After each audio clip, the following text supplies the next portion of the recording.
So I'm gonna start us off with the classic here. Car doors. The whole danger is the surprise factor. This one's a bit of a tough one, but I think we're gonna go with C tier. Next, we have one of my favorites. This is gonna be our white Tesla. Interactions with Tesla drivers are rarely normal. There are always some completely mind-boggling sequence of events caused by somebody that's driving the car like they think it's driving it for them. If you survive the encounter, chances are the driver is probably gonna get super aggro with you and insist that your sheer existence is somehow the problem to begin with. Meanwhile, they'll also have 6 camera angles, basically outing them for being the aggressor. Easy F tier. Now this one holds a special place in my heart. It's gonna be pickup trucks.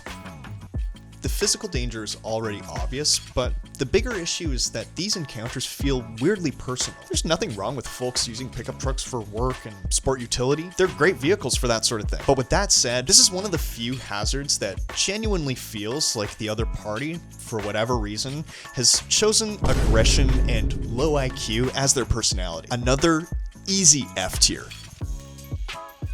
Alright, another classic here, we have train tracks.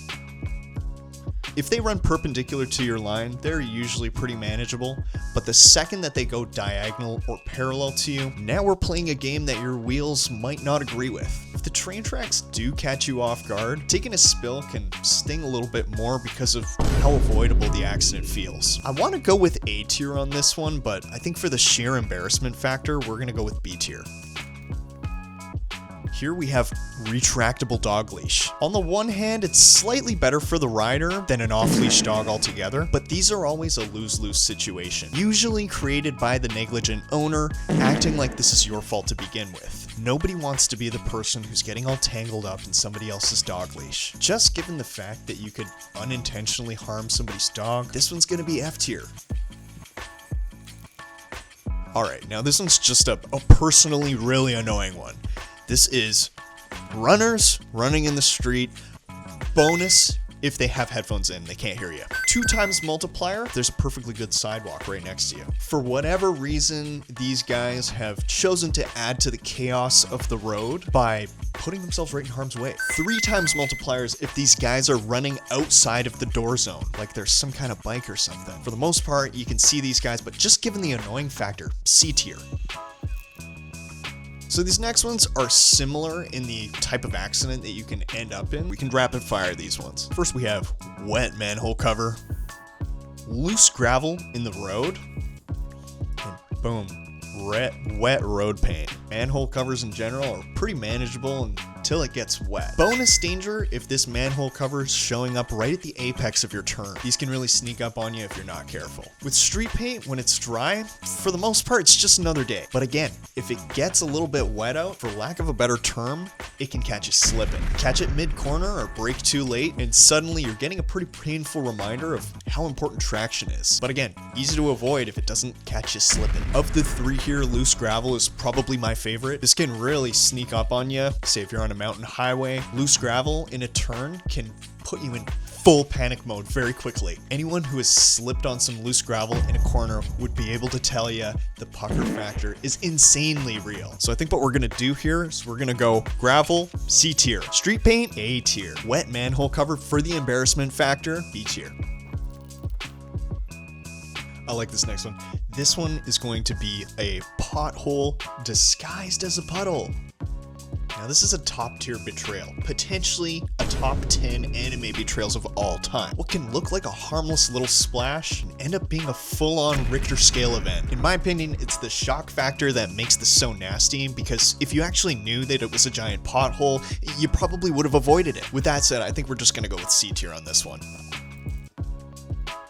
These next ones are part of the game, but they can be hazardous nonetheless. We have here our standard curb, and boom, our raised island. Now don't get me wrong, you can get hurt riding into a curb. You could sideswipe one, you could ride into one head on, but I have to say, curbs are part of the game. If you're riding a bike, you gotta expect curbs all the time. This is just a core piece of infrastructure in general, so if you're getting hurt because of a curb, chances are that might be your fault. Raised islands are a little bit different, though they are parts of the infrastructure, they usually show up in special situations. So that brings in the surprise factor. Now, if you're being a little bit cheeky and you're cutting through traffic or you're cutting through the middle of a square or something like that, one of these might catch you off guard. But the thing is, you were probably being cheeky anyways and should expect that sort of thing to happen. So with that said, I think this is an easy one. Curb is going to be A tier. Raised island is going to be B tier, just for that surprise factor. And I know we've been getting a lot of this lately.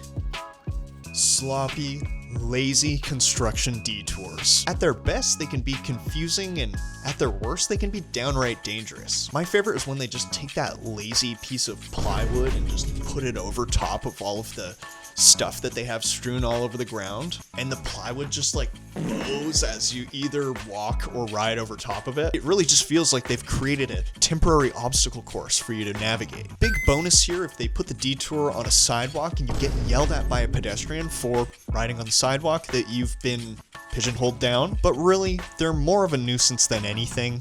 And just generally a bit of an insult to cyclists who need to use that infrastructure to travel from point A to point B every day. I think we can put this one in A tier.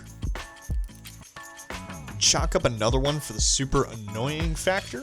We're gonna have discarded e-scooters. These can be some of the most modern urban hazards that there are. Some cities will at least pretend to organize these things and set up docking stations to return them to, but other cities allow you to completely strew them all over the place. Bonus to these ones if they're discarded in a parking spot or boom, right in the middle of a cycling path. I love it when that happens. With this one, we're gonna put it in C tier.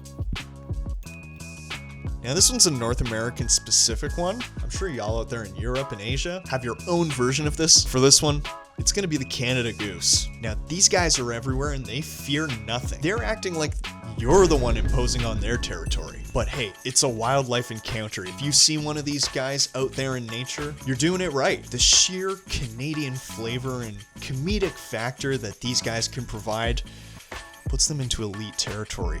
These guys are going to be our first S tier. And following up our first S tier, we have to go with one of the core building blocks of infrastructure in general here. We're going to have the speed bump. Most of the time, these are just a everyday annoyance. The bigger ones can honestly even be a little bit of fun if you bunny hop them. These are one of the few road obstacles that can really become more of a feature than they are a punishment. Speed bumps, A tier. Now, if you're not looking at the weather all of the time, this one can absolutely dominate you.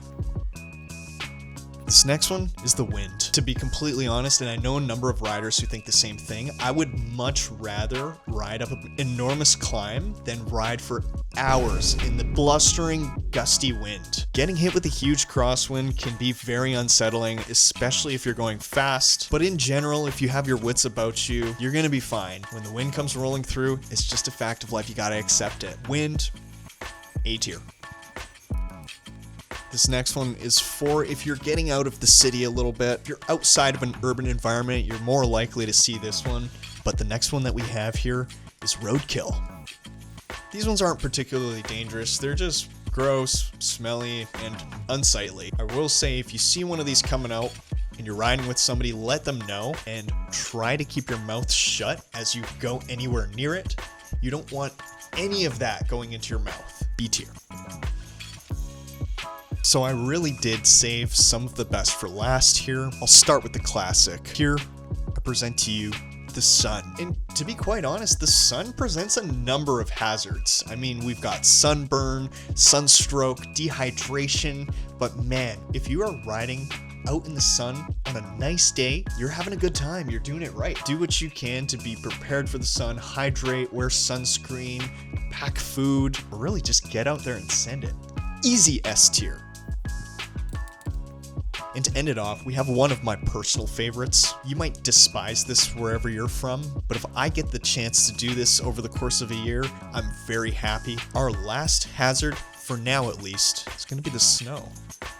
And to be clear, we're talking about the snow here. Not ice, not disgusting slush, but that proper fresh powder right after it's fallen. Most people see the snow as a reason to not ride, but under those right conditions, it can turn the whole ride into such a legendary experience that I highly recommend. Snow as a hazard for me, easy S tier. Now, if you've made it this far in the video, you're a total legend. I really appreciate you. Again, this is all done in good fun. Your results may very well vary. If you haven't seen my previous cycling archetypes tier list, if you haven't subscribed to this channel, a majority of the people who watch these videos aren't actually subscribed. If you haven't seen my previous cycling archetypes tier list video, I highly recommend that you check it out. I've been getting a ton of great comments from folks on the categories that I might have missed there, and I definitely plan to do a follow-up soon. In fact, it's already in the works.